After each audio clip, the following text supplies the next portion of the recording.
ভোটের রোডম্যাপ নিয়ে বিএনপির যে প্রত্যাশা ছিল তা পূরণ হয়নি বলে জানিয়েছেন বিএনপির স্থায়ী কমিটির সদস্য সালাউদ্দিন আহমেদ। সরকার আন্তরিক হলে 4 থেকে 6 মাসের মধ্যে নির্বাচন সম্ভব বলেও জানান তিনি।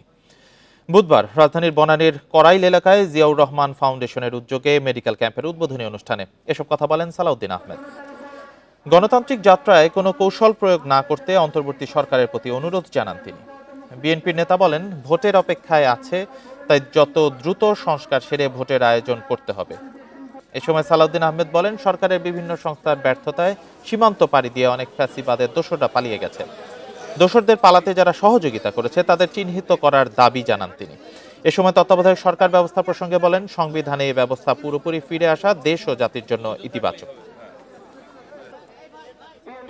নির্বাচনের রোডম্যাপ জনগণ প্রত্যাশা করেছিলেন মাননীয় প্রধান উপদেষ্টার কাছে, এই অন্তর্বর্তী সরকারের কাছে।